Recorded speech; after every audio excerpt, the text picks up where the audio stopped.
ကျောင်းမှာသင်ခဲ့တဲ့ပညာလေတခါမှစဉ်းစားတတ်အောင်တွေးတတ်အောင်မသိဘူးကြက်ခိုင်းတာပညာသင်တာဘာလို့ဖို့လို့စဉ်းစားတတ်ဖို့မှန်တယ်စဉ်းစားပြီးမှလောကရဲ့ခက်ခဲတွေရင်ဆိုင်နေတာလေဟုတ်လားဒါကြောင့်ပညာသင်တယ်ဆိုတာဘာလို့အောင်လဲစဉ်းစားတတ်ဖို့အခုသားတို့သူတို့ဘုံဘုံကဘာသာရေးတွေပို့ချတဲ့အခါဘာသာအတိုင်းပုံမှာဘာလို့ခိုင်းတော့စဉ်းစားခိုင်းတာဆရာလုပ်တဲ့သူကအကုန်မသိနိုင်ဘူးတပည့်တွေကိုစဉ်းစားတတ်တဲ့ညင်တပည့်တွေကိုစဉ်းစားရတဲ့တတိအဲ့ဒါမွေးပေးတာကိုဆရာလုပ်ခေါ်တယ်ဘယ်ဆရာမှကိုအောင်မသိနိုင်ဟုတ်ပြီနော်အဲ့ဒါကြောင့်သားတို့သမီးတို့လိုက်စဉ်းစားရမယ်ဘုံဘုံရဲ့ဘာသာရေးတွေကိုလေ့လာတဲ့အခါမင်းတို့လိုက်စဉ်းစားမှရ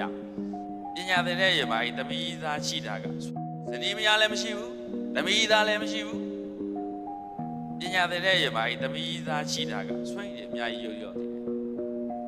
စီးပွားကိုအခြေချနေတဲ့အချိန်မှာသမီးသားတွေများနေတဲ့ဟာဆွမ်းရည်ကိုရော့သေးတယ်အနှောင်အဖွဲ့တွေကိုယ်ဆွဲတဲ့ဟာ